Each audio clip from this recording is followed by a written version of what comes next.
আৰু অসমৰ মাননীয় মুখ্যমন্ত্ৰী জাতি মাতি ভেটিৰ কথা কোৱা মুখ্যমন্ত্ৰী তেখেতে কৈছে যে কাৰ অধীনত মাত্ৰ 2-3 জনেহে নাগৰিকত্বৰ কাৰণে আবেদন কৰিছে আৰু এই কথাটোকে অসমৰ একাংশ জ্যেষ্ঠ সাংবাদিকে বঢ়াই কৈ আছে যে ইয়াৰ চিন্তা নাই, এনেই চিঞৰ বাখৰ হৈ আছে, অসমত কোনো বিদেশীয়ে নাগৰিকত্বৰ কাৰণে আবেদন নকৰে। তেতিয়ালে শুনা ভাইহত, শুনা বন্ধুসকল, যদি নাগৰিকত্বৰ কাৰণে কোনো আবেদন নকৰে তেতিয়ালে কিয় নস্যাৎ কৰিবলৈ চেষ্টা কৰা হৈছে অসম চুক্তি? কিয় অসম চুক্তিক অৱমাননা কৰি অসমত কাখন কাৰ্যকৰী কৰাৰ কাৰণে ব্যৱস্থা গ্ৰহণ কৰা হ'ল? কাৰ কাৰণে কৰা হ'ল? এই কথাটো উত্তৰ দিয়ক।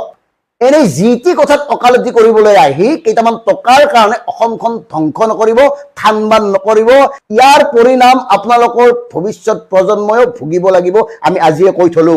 গতিকে প্ৰিয় দৰ্শক, ভাবক কেনেকুৱা এটা ভয়ংকৰ দিশলৈ গতি কৰিছে অসমৰ সমাজ জীৱন।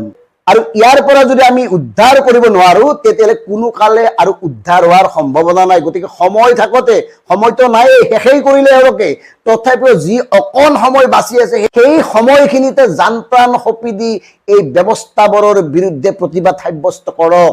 নিদিব এওঁলোকক লাই নিদিব, নহ'লে অসমৰ গামোচাখন সঁচাকৈ এওঁলোকে দুভাগ কৰিব। ধন্যবাদ।